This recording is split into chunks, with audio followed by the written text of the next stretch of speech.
오늘 하나님께서 두 본문의 말씀을 주셨는데요. 첫 번째 누가복음 14장의 말씀은 끝이 들을 귀가 있는 자는 들을지어다 이렇게 끝납니다.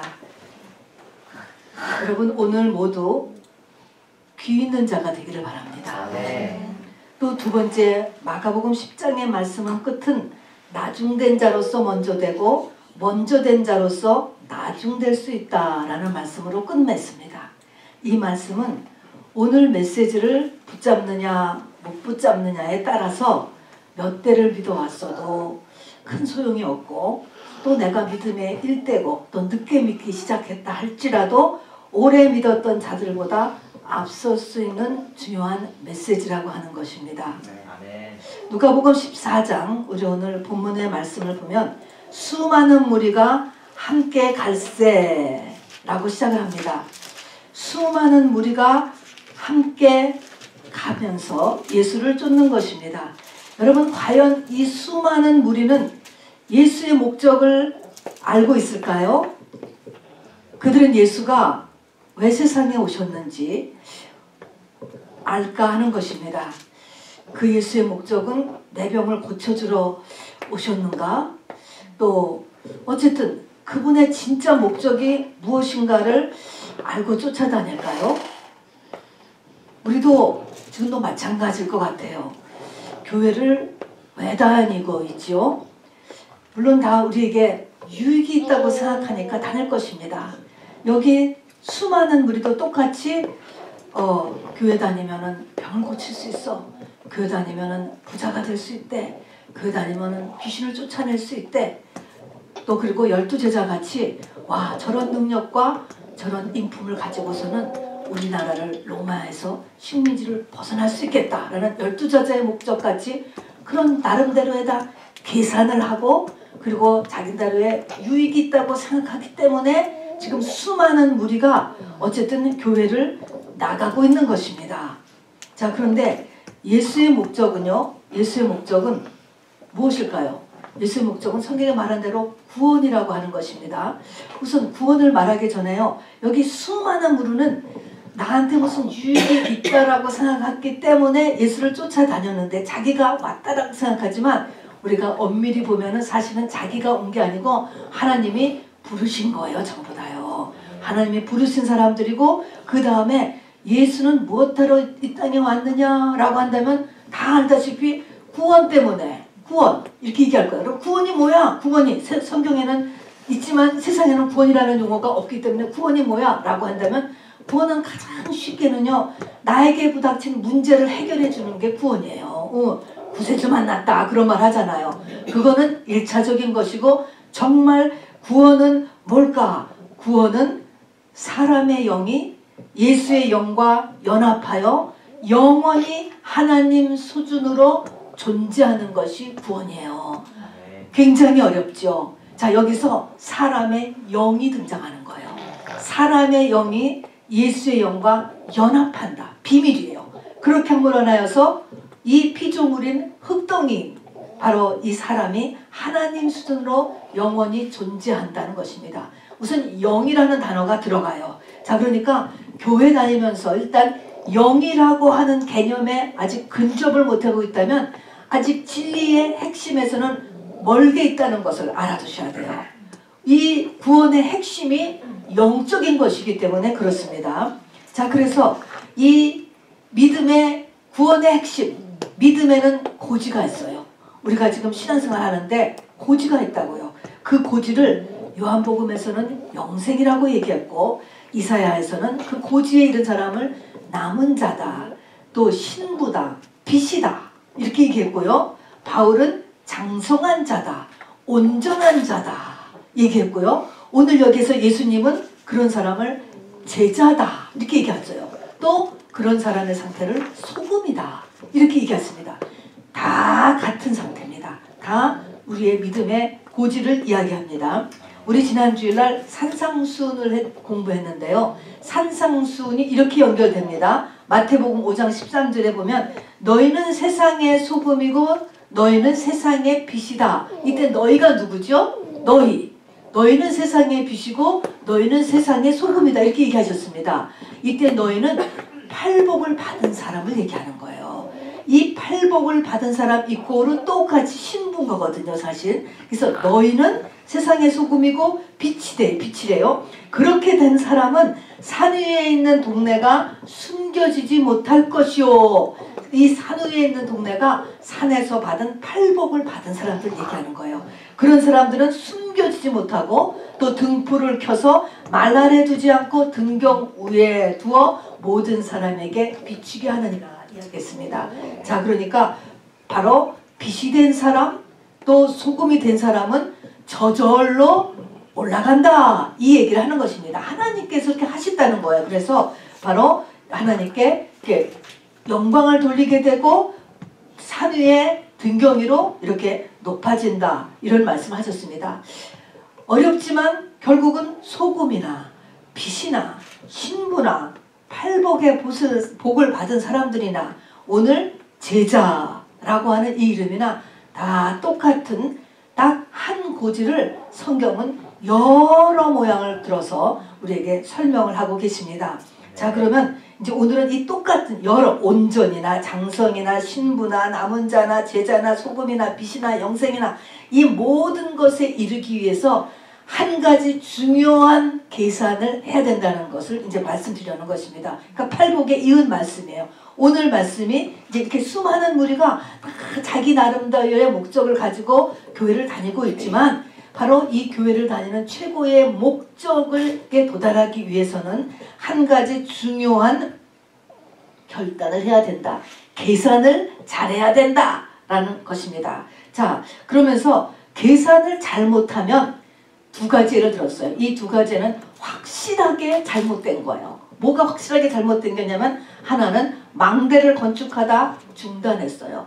공사를 하다가 중간에 말았다는 것입니다. 이것은 뭐예요? 공사를 하느라고 돈은 많이 들었는데 지불이 되지 않았으니까 살지도 못해. 그러니까 그 당시로서는 이렇게 집담한 이 건축물은 완전히 무용지물, 완전히 잘못된 것. 그 다음에는 전쟁에서 지는 것입니다. 여러분, 지금의 전쟁하고는 또 달라서요. 그 당시의 전쟁은 성과 성끼리 전쟁이라서 이기면 상대방 거가 다 내 거예요. 그래 지면 내 거가 우리 거가 다 상대방이 뺏기는 거예요. 재산 다 몰수 그리고 다 노예와 포로로 다 잡혀가는 것입니다. 그러니까 이 전쟁에 졌다 그러는 것은 그 지면 그냥 본전이 아니에요. 본전이 아니고 건축물도 마찬가지예요. 그냥 중간에 건축물을 짓다가 간두면 본전이 아니에요. 완전히 손해인 것입니다.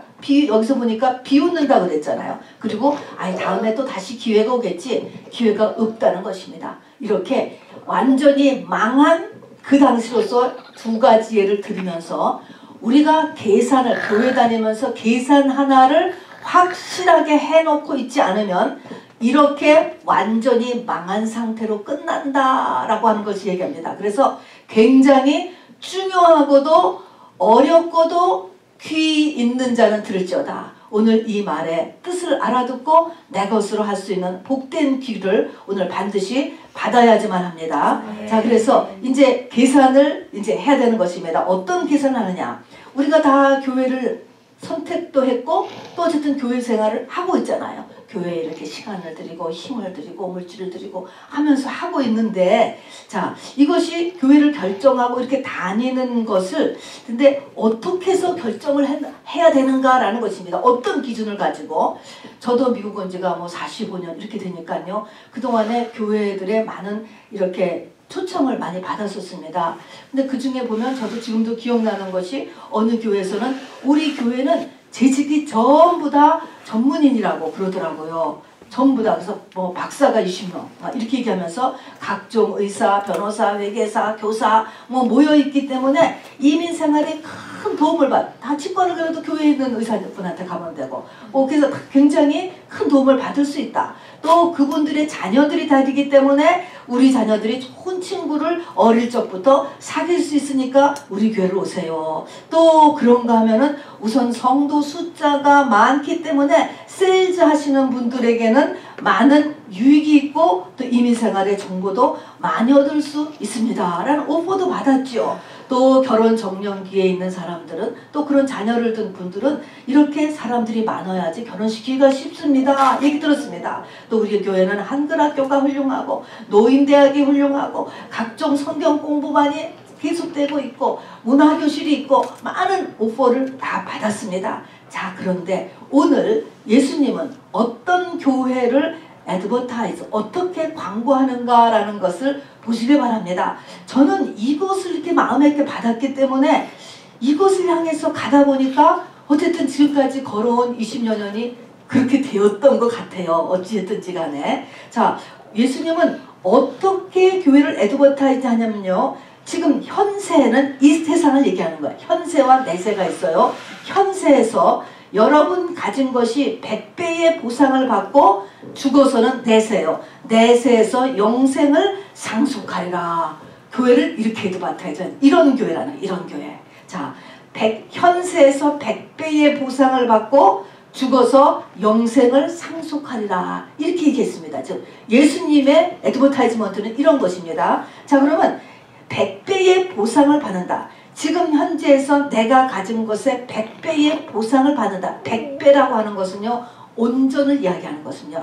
나의 전토, 부모, 처, 자식, 형제, 자매가 이 관계가 다 온전해진다는 거예요. 온전이 100이라는 숫자거든요. 내가 가지는 물질, 그것도 하나님이 나에게 이 땅에서 주시는 그 분복만큼을 다 가진다는 걸 이야기하는 것입니다. 그래서 모든 것이 이 세상에서는 다 온전하게 된다. 하느님이 나에게 계획했던 모든 축복이 그대로 다 받게 되는 걸 얘기하는 것입니다. 그 다음에는 내세에서는 영생을 상속한다. 이 말은 새 예루살렘 성의 왕으로 들어간다 하는 것입니다. 여러분, 이거 여러분 끌리지 않으세요? 얼마나 좋습니까, 여러분? 이렇게 하나님께서는 교회가 나를 따르면은 이렇게 된다. 이런 교회를 말씀하셨습니다. 저도 이런 교회가 저희 교회의 목표예요, 여러분. 1차적으로 말입니다. 자, 그러면 여러분 이거 좋지요? 이거 안 좋으세요? 이건 최고로 좋은 거예요, 여러분. 저는 최고로 좋다라고 생각해요. 이보다 더 좋을 수는 없는 것입니다, 여러분. 이렇게 현세와 내세에 대해서 확실하게 예수님께서 우리 아까 읽은 대로 이 마가복음에서 말씀해 주셨습니다. 자, 그래서 이제 교회를 다녔다. 등록을 했다. 교회 생활을 해요. 근데 이것이 되기 위해서 정말 누가복음 14장과 마가복음 이제 10장에 일이 일어나는 것입니다. 하는 일이 뭐냐? 교회를 다니면서 해야 되는 일이 뭐냐 하는 앞에 조건이 이제 지금 이게 문제인 것입니다. 여기 보니까 이 누가복음 14장의 말씀을 보니까 여기 보니까 7가지 버릴 것이 있는 거예요. 7가지 미워할 것. 그 앞에 보면은 첫 번째는 미워하지 아니하면 하다가 뒤에 가서 33절에 가서 보면은 소유를 버리지 아니하면 미워하는 거나 버리는 거나 똑같은 거예요, 결국은. 자, 그러면 7가지를 버려야 된다는 거예요. 뭐예요? 자기 부모, 처자, 형제, 자매, 자기 목숨, 그 다음에 자기 십자가를 지는 일, 그리고 자기의 모든 소유. 모든 소유는 내 거라고 생각하는 거야. 내 거. 이거를 다 버려야 된다는 거야. 이것이 교회 생활하는 거예요. 자, 이 말을 이제 여러분 문자 그대로 본다고 생각했어요. 문자 그대로 어린아이 같이 이것을 이렇게 봐가지고서 아, 그래? 그러면 아, 정말 여기 있는 대로 이렇게 하면은 세상에 빛이 되고 소금이 되고 예수의 제자가 되고 예루살렘 성의 신부가 되고 자 100배의 보상 영생 이렇게 하기 때문에 그럼 그렇게 할까? 그래가지고 이 말씀을 그냥 받아들여서 정말 쉽게 부모 버리고 가족을 돌보지 않고 자녀도 돌보지 않고 그러다가 기회를 봐서 정말 IS까지 자폭 폭탄을 하고 순교하면 여기 자기 목숨까지도 버리라고 그랬으니까 그냥 이렇게 자폭을 해가지고 그냥 이렇게 죽어버리면은 이게 다 되는 것인가? 여러분, 이렇게 보지 않기 위해서 여러분 교회를 다녀야 되고 설교를 들어야 되고 그리고 조금 더 믿음에 나간 사람들의 말씀을 꼭 들어야 되는 거예요. 그래서 설교자가 필요한 것이죠. 이렇게 하라는 얘기가 절대로 아닌 것입니다. 여러분, 십계명에도 부모를 공경하라가 있고 신약의 디모데전서 5장 8절에 보면은 가족을 돌보지 않는 자는 불신자보다도 악한 자라고 했습니다. 여러분, 자 그리고 우리가 이제 마가복음 10장에 가서 보면은 같은 내용이지만 거기 보니까 현세에 있어 집과 형제와 자매와 어미와 전토를 100배나 받는다 그랬잖아요. 아까 우리 여기 누가복음 14장면 보면은 그냥 다 버리는 것만 나왔잖아요. 다 버리는 거. 버리는 게 나왔는데 같은 버리는 건데도 마가복음 10장에 가서 보면은 현세에서 100배를 받는다라고 했잖아요. 분명히 그냥 죽어서만이 아니고 이 땅에서도 있다는 거예요. 현세에서도 100배를 받고 내세에서 영생을 받지 못할 자가 없느니라. 또 마태복음 19장에 가면은 이렇게 하면은 너희가 세상이 새롭게 되어 예수께서 자기 영광의 보좌에 앉을 때에 너희도 다 왕권을 받는다. 이거는 이제 우리가 그 다음 세대의 얘기예요. 그러나 현세에 대한 것은 요 마가복음 10장에만 있습니다. 거기엔 분명히 현세에 있어 해서 이렇게 모든 것을 100배를 받고 내세의 영생을 받지 못할 자가 없다라는 말씀이 있습니다. 자, 그러면 우선 이 말씀을 여러분 이렇게 잘 올가나이즈 하면서요. 마가복음 10장에서 이 말씀을 한 거의 앞을 보면은 베드로가 이런 말을 합니다. 예수님 앞에 우리가 모든 것을 버리고 주를 쫓았다 이렇게 얘기해요. 모든 것을 버리고 주 쫓았사온데 이렇게 얘기를 했는데 보면은 이제 우리가 그 뒷얘기까지 딱 보면은 베드로가 모든 것을 다 버렸을까? 예수님이 이야기하는 7가지를 다 버릴 수가 있었을까라는 것을 우리는 생각해 봐야 돼요. 그럼 모든 것을 다 버렸으니까 이 모든 것을 이제 뭐 다 받을 수 있느냐 이제 이렇게 물어본 거예요. 우리가 모든 것을 버렸다. 그런데 여기서 베드로가 제가 보면요. 제가 아니고 성경에 보면은 못 버렸어요. 다 못 버릴 수가 없는 것입니다. 자기 목숨 못 버려요, 여러분. 이렇게 얘기했지만 예수님이 막상 십자가의 죽음이 확정되고 그 무리들까지도 지금 잡아들린다라고 하는 말이 퍼지기 시작하니까 베드로가 예수가 보는 앞에서 3번을 부인하고 도망가 버렸습니다. 예수님이 아주 사랑했던 제자 요한을 성경은 한 청년으로 묘사하고 있어요. 한 청년이 배에 혼니부를 걸치고 예수를 따르다가 자기가 잡힐 그럴 위치에 처하니까 배에 혼니부를 벗어던지고 벗은 몸으로 도망하더라 그랬습니다. 자, 그러니까 맨 끝에 남은 베드로도 부인 그리고 요한도 벌거벗고 서라도 막 걸음아 날 살려라고 잡힐까봐 도망갔습니다. 목숨을 못 버리는 거예요. 못 버리는 것이 보여집니다.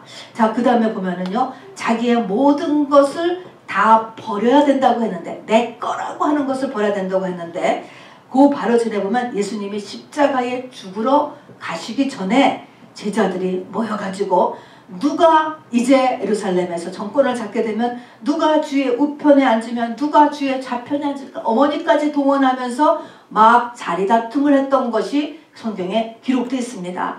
자기의 명예 여러분 끝까지 못 버렸습니다. 여러분 못 버리고 있었던 것입니다. 또 성경에 보면은 고난의 상징인 욥이 나와요. 욥이 의인이라고 1장에서 등장을 합니다. 동방의 의인이었습니다. 의인이었지만 욥은 자기가 버린 것이 아니고 버려졌지요. 버려서 재산이 다 날아가고 끔찍하게 자기의 자녀가 다 죽임을 당하고 그리고 병까지 들었죠. 그야말로 다 뺏겼어요. 다 이렇게 뺏기고 그 다음에 이제 친구들이 와가지고 친구들이 막 긁어대는 것입니다. 그렇게 긁어대는 것은 나빠서가 아니고 어떻게 죄를 발견시켜서 회개를 하여서 이 문제를 해결해 주려고 했던 것이죠. 그래서 막 이런 죄를 진 거 아니야? 저런 죄를 진 거 아니야? 너는 이것이 죄야? 라고 이야기했을 때 욥은 그것에 대해서 끝까지 자기는 그렇지 않다고 항변을 해요. 항변을 하고 나중에 하나님께서 나타났을 때 욥의 말이 맞다라고 하셨습니다. 그러니까 욥이 말한 것이 맞아요. 자, 그런데 그러니까 우리가 생각하는 이런 죄가 붙잡히지 않았어요. 그런데 무슨 일이 있느냐면은 욥은 거기서 자기의 낱날을 저주하는 게 나옵니다. 자기가 자기를 저주하는 거예요. 이게 뭐죠? 내가 나를 저주한다. 내가 나를 수이사이드하는 사람이 있어요. 그게 뭡니까? 내 안에 있는 자아예요. 자아. 우리 속에는요, 이 선악과를 막아서 난 또 하나의 나가 있어요. 그러니까 이 성령을 쫓아가는 나가 있고 또 이 선악과에 잡힌 내가 있다고. 나라는 것이 있어가지고 이게 내가 나를 욥이 저주했다니까. 이게 두 개예요. 그러니까 내가 나를 주제. 그러니까 내가 나를 죽이는 거하고 똑같은 거예요. 요 자아는 안 빠진다는 것입니다. 여러분, 욥을 통해서도. 요게 문제인 거야. 요 자아는 자기 목숨, 또 아까도 자기의 모든 것, 이런 것들이 죽어질 수 없죠.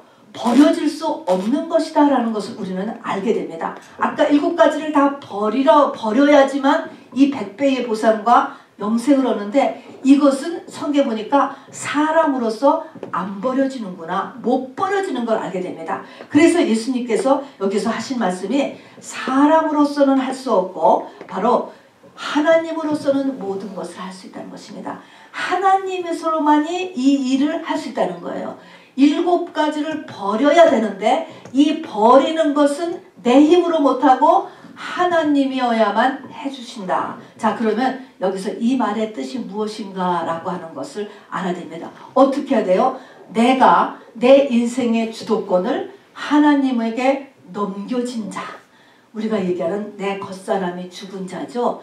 내가 나의 주인이 바뀌어지게 된 자, 그러면 요 사람이, 그러니까 내 안에 계신 성령, 예수님이 나를 감싸서 나를 7가지를 죽게 하는 거야. 그러니까 낙타가 바늘귀로 들어가는 것 같이 어렵다. 그것이 어떻게 가능합니까? 그러니까 사람으로서는 할 수 없을 때 하나님으로서는 다 할 수 있느니라 예수님께서 말씀하셨거든요. 똑같은 것입니다. 이게 연결된 말씀이에요. 하나님이 해주셔야만 된다. 하나님께서는 해주신다. 이 말씀하는 것이에요. 자, 베드로를 포함한 12제자는 이것이 언제 되었냐면은 마가의 다락방, 오순절 성령 강림절을 통과하고 나서 이것이 되었습니다, 여러분. 자, 그래서 가장 중요한 거가 오순절 성령 강림. 그게 뭐예요? 예수님하고 결혼 현장이라고 그랬잖아요. 그게 완전히 이 선악과가 이게 빠지고 바로 그 성령으로 인한 자아가 나의 주인이 되는 그 상태. 이게 아주 가장 중요한 것입니다. 그래서 이거를요, 주님은 미리 사실은 말씀을 하셨습니다. 주님도 30살까지 우리하고 똑같이 육신으로 사셨습니다. 그래서 육신에 부모가 계셨어요. 아버지 요셉, 어머니 마리아, 그리고 직업도 진짜 뚝딱뚝딱 하는 몫으로 일하셨습니다. 그리고 형제, 자매들이, 자매는 안 보이지만 형제는 분명히 이름이 나와 있습니다. 그러는데 어느 날 30세가 되고 나서 요단강에서 세례를 받잖아요. 세례. 요단강에서 세례를 받는데 이 세례라는 것이 뭐냐면 죽음을 상징한다고 로마서는 얘기하는 것입니다. 죽었다. 요단강에서 세례를 받아서 예수님의 가신 길은 죽음을 통과했다는 거예요. 죽음을 통과했다. 그런 다음부터는 뭐예요? 예수님이 이제 막 사역을 하고 있는데 이제 공생애가 시작됐어요. 세례 받은 다음에 공생애가 시작되어서 있을 때 예수님과 예수님의 형제들이 예수님을 한번 찾아온 적이 있습니다. 찾아오니까 우리 같으면 어떻게 했습니까? 와, 어머님이 오셨네. 우리 형님이 형은 아니죠. 동생이 왔다. 예수님의 가족이 왔다. 라고 하면서 막 모셔와서 대접을 하는 게 아니에요. 예수님이 뭐라고 얘기했죠? 누가 내 어머니고 누가 내 형제냐. 이렇게 됐습니다. 하나님의 뜻대로 하는 자가 내 형제다라는 말씀을 하셨잖아요. 관계가 달라지는 거예요. 그 사이에 하나님이 내 겉사람은 죽고 이제 예수가 나의 주인이 된 상태의 나의 삶은 모든 것에서 하나님을 사이에 놓은 관계로 변한 것. 요것이 똑같은 것입니다. 자, 그래서 이제는 육의 형제, 육의 남편, 육의 아내가 아니고 영으로 하나님을 사이에 놓은 영으로서의 남편, 영으로서의 아내, 영의 자녀, 이렇게 변한 것을 보여주는 것입니다. 자, 그래서 이스라엘 민족은 전체가 민족적으로 갈 때는 요단강을 건너가면서 거기다가 12개의 돌을 물속에다가 세워놓잖아요. 그리고 건너간 다음에는 물이 다시 요단강 물이 넘쳐서 그 돌이 다 안 보였어요. 퐁당 물에 잠겨버렸어요. 그게 돌이 사람을 상징하는데 어떻게 되는 거예요? 죽었다라는 거야. 죽었다. 나중에 이렇게 요단강을 건너온 다음에 보니까 물에 가득 차서 12돌이 안 보였습니다. 여러분, 이게 뭡니까? 죽었다. 내 옛사람은 죽었다. 너는 죽어야만 한다. 죽어야만 주님이 너의 주인이 돼서 바로 하나님으로서만 할 수 있는 축복의 길을 가게 하실 수 있다라는 것을 보여주었다 주는 것입니다. 이게 상징적으로 다 말씀을 해주신 것이죠. 왜 이렇게 하나님은 우리의 겉사람을 죽으라고 하지? 왜 죽으라고 할까요? 여러분, 겉사람은 선악과를 먹어서 생긴 나예요. 우리가 지금 느끼는 나. 그런데 선악과를 먹으면서 동시에 영계에서는 어떤 저주가 떨어졌냐면 이 선악과를 먹으면 정령 죽으리라. 정령은 반드시 죽으리라. 그랬기 때문에 그 다음부터는 죽음, 사망 권세가 우리를 계속적으로 합법적으로 공격을 하는 거예요. 사망 권세가 뭐예요? 사망 권세. 진짜 죽는 것도 사망 권세지만 병, 사망 권세. 돈 없는 거, 사람 사이에 이 관계가 어려워서 스트레스 받는 거, 일하는 거, 세상의 모든 나 사는 게 가시와 엉겅퀴잖아요. 이 모든 것이 다 사망 권세예요. 이 사망 권세가 왜 이렇게 다가오죠? 내 속에 사망을 갖고 있거든요. 이게 선악과예요. 정령 죽으라는 선악과가 내 안에 있기 때문에 당연히 온갖 종류의 사망 권세가 나한테 역사하는 것입니다. 이것을 이겨나가는 것은 예수의 영으로 내가 바꾸는 것밖에는 방법이 없는 것입니다, 여러분. 그래서 우리는 말해도 늘 정말 죽겠다라는 소리가 정말 죽는 거예요. 그래서 조금씩 죽어가는 거죠. 자, 그래서 이것을 처리한 것이 십자가예요. 자, 그래서 우리는 이제는 2022년에는 십자가에 대해서 좀 더 깊은 이해를 해야 됩니다. 십자가, 그럼 우리가 다 고난이에요. 고난. 십자가는 고난인데 고난으로 끝나는 것이 아니고요. 어디까지 가야 돼요? 죽음까지도 가야 됩니다. 물론 예수님은 십자가의 고난과 십자가에 죽으셨죠. 이제는 우리도 자기 십자가로 인하여서 바로 이 고난을 감당하는 것뿐 아니라 그 고난을 통하여서 내 겉사람이 죽음까지로 가야 돼요. 살고자 하는 자는 죽고 죽고자 하는 자는 산다. 이 말은 이를 악물고 물을 하면 된다. 그런 세상의 말이 아니고요. 바로 이렇게 내가 이 십자가를 붙잡고 같이 죽어야지만 내가 모든 것을 다 100배로 다시 얻는 이 땅의 삶의 비밀을 이야기해 주는 것입니다. 자, 그러면 이제 본론입니다. 그럼 어떻게 이 십자가가 고난을 넘어서 죽음으로 내가 받아들일 수 있는가? 여러분, 이곳에서는요, 여러분 항상 에스겔 골짜기의 마른 뼈 사건, 여러분 여러 번 설교를 들어보셨을 거예요. 교회 다녔으면. 이것을 항상 생각하실 때 이게 십자가와 부활이거든요. 거기에 보면은 마른 뼈, 에스겔 골짜기에 사람이 죽어서 정말 썩어 문드러지고 백골이 진토되고 바람이 일어서 마른 뼈만 남은 거예요. 고난이에요. 그만큼 고난을 받아서 죽은 것입니다. 고난.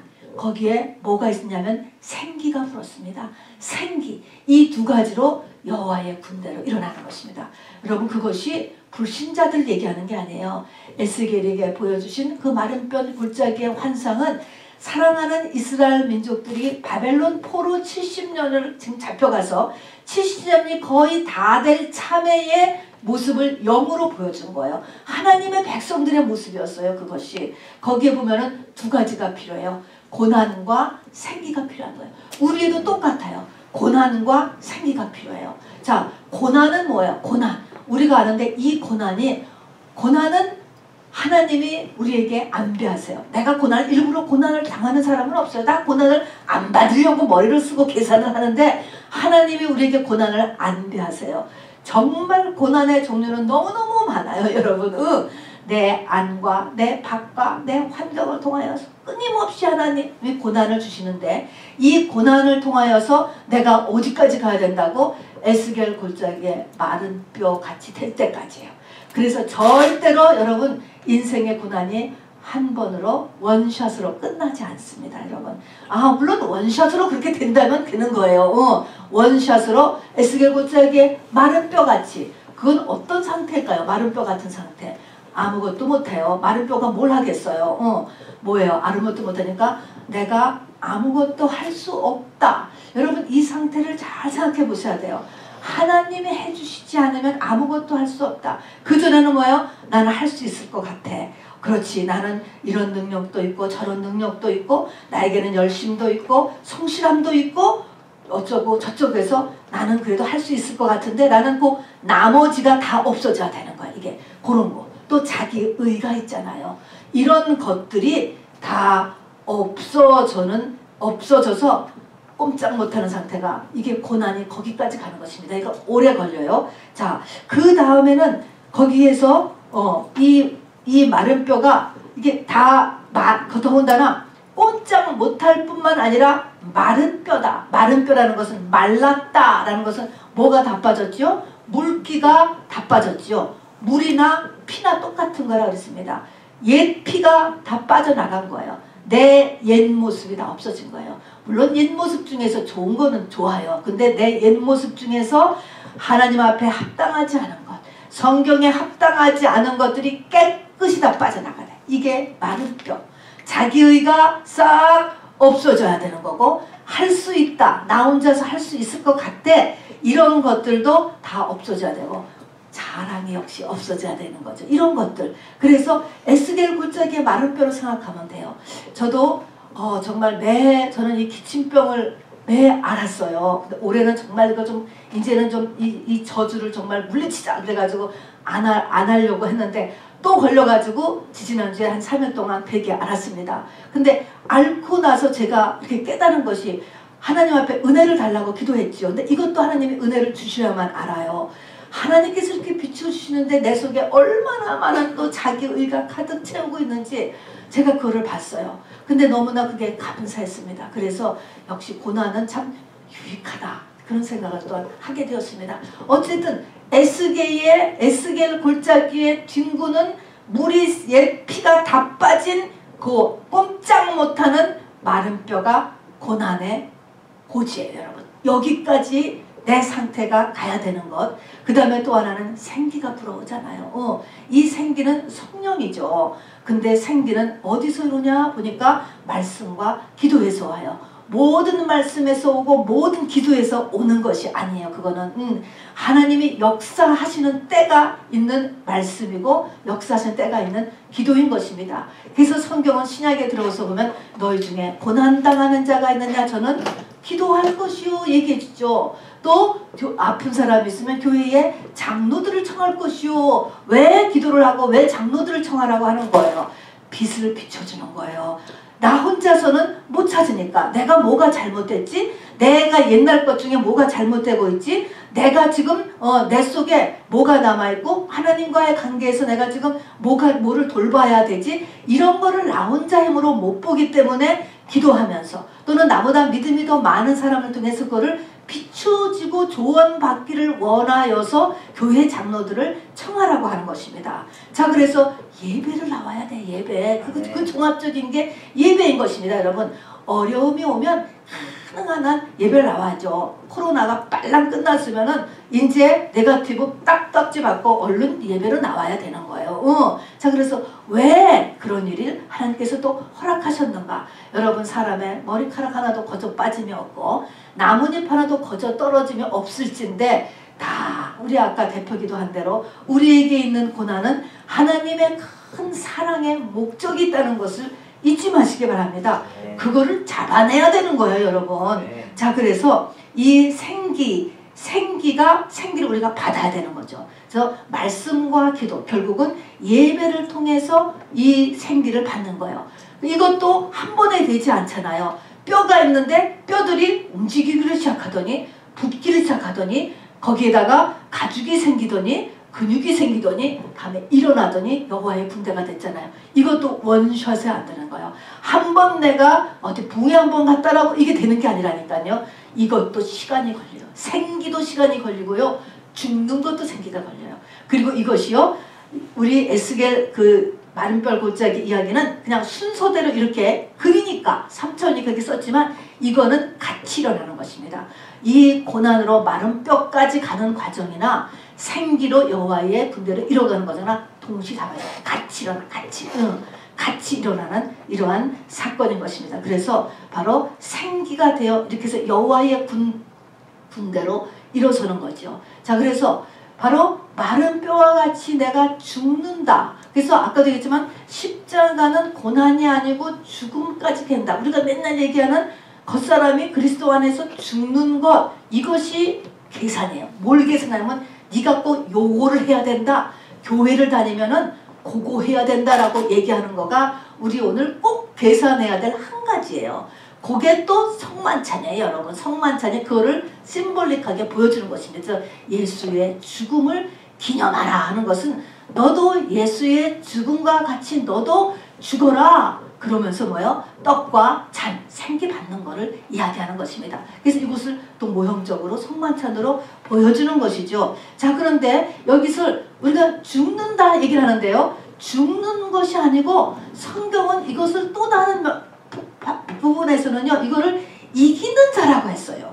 이게 이기는 거래요, 여러분. 이기는 거 그러면 좋은 말인데 죽는 거 그러면 나쁜 거 같으잖아요. 근데 이게 같은 것이에요, 여러분. 죽지 않게 하는 것이 뭐예요? 지게 하는 거예요. 죽지 않게 하는 것이 누가 하는 거예요? 마귀가 하는 거예요, 여러분. 이 땅을 가득 채우고 있는 세상 임금, 내 안에 있는 선악과가 하는 일은 죽지 마. 죽지 마. 죽지 마. 왜 죽어? 죽지 않게 시키는 것이 바로 이게 지는 거예요. 그래서 여기서 반드시 또 이겨야 된다라는 것입니다. 엄청난 유혹과 영적 전쟁에서 이기는 자가 되기를 바랍니다. 네. 자, 여러분, 참으로 그리스도 안에서 죽어야 된다. 요것이 키인데요. 요것을 내가 잘 각오를 해야 되고 계산을 해야 되고, 교회 생활은 결국은 이것을 할 수 있어야 돼요. 교회를 통하여서 이것을 해야 하나님이 원하시는 태어난 목적, 교회 다니는 목적, 너를 부른 목적이 되는 거예요. 요거를 귀 있는 자가 되어서 잘 생각하고 요거를 깨닫는 것만큼 나중된 자가 먼저 되고 먼저 된 자가 나중되는 거예요. 이것과 상관없이 교회 생활을 하기 시작하면은 그냥 나중된 자가 되고, 이제 끝에 가서 여기 있는 대로 뭐냐면은 걸음에도 땅에도 쓸데없어 발 피우느니라로 끝나는 것입니다, 여러분. 교회가 세상에 지탄을 받게 되는 거야. 교회를 왜 다녀? 이 소리가 자연적으로 나오게 된다라는 것을 성경이 말씀하고 있죠. 자, 여러분, 그리스도 안에서 죽지 않아도요, 교회도 잘 다닐 수 있고요, 직분도 받을 수도 있고요, 목사도 할 수 있어요, 여러분. 그리스도 축제는. 저도 목회자로 있지만 저도 부족하지만 죽지 않은 목사도 너무너무 많아요. 그리스도에 안에 죽지 않은 너무너무 많습니다. 자, 여러분, 그렇죠.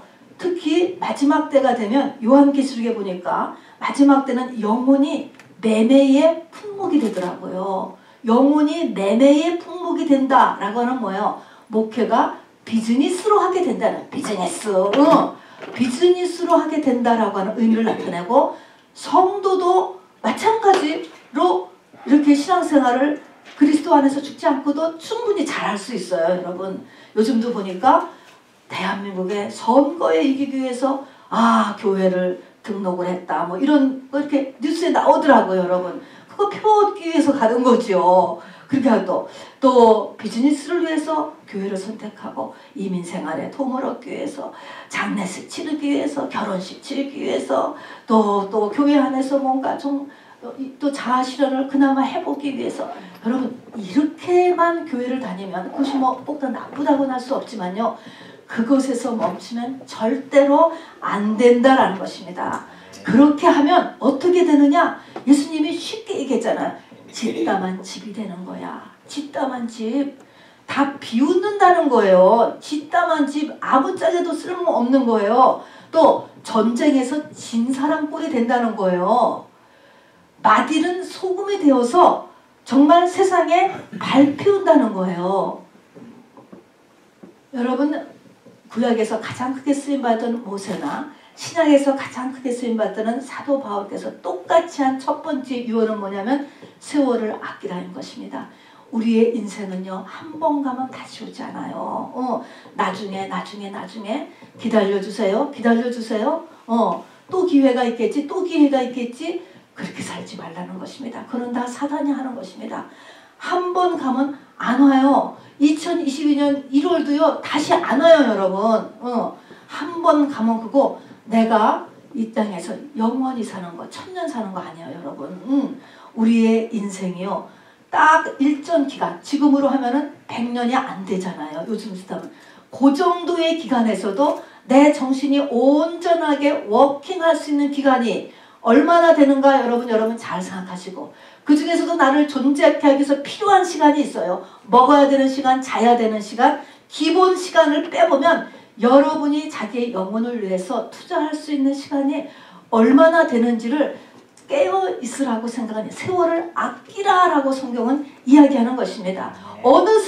어느새 내 인생의 기한이 다하고 문이 닫혀버린다는 것입니다. 기름 없는 등불 든 어리석은 처녀가 된다는 것입니다. 그때 가서 열어주소서 해도 문이 안 열린다는 것입니다. 주께서 나는 너를 모른다라고 얘기한다는 것입니다. 여러분, 자, 이런 것들을 잊지 마시고요. 2022년을 정말 그 베이직, 그 핵심 이 원리를 잊지 마시고 사시는 여러분 되시기를 주님의 이름으로 꼭 축원합니다. 여러분 잘 계산해야 된다는 거예요. 잘 계산. 아까 계산은 잘하죠. 그 계산이 뭐냐 하면은 그 계산이 뭐냐면 그리스도 안에서 내가 죽음으로 인하여서 뭐 7가지를 다 얻는 거예요.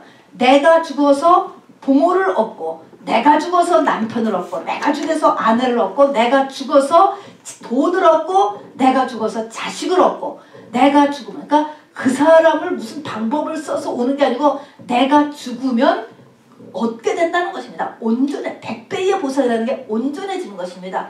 이 땅의 삶이 온전해지고 영생을 얻지 못할 자가 없다 하는 것입니다. 자, 여러분 이렇게 그리스도 안에서 겉사람이 죽는 것이 잘 계산해야 되는 우리의 계산이다 라는 것을 반복해서 말씀드리고요. 십자가를 다 알잖아요. 십자가는 이제는 고난을 넘어서 2022년에는 죽음을 이야기한다는 것도 잊지 말아 주시기를 바랍니다.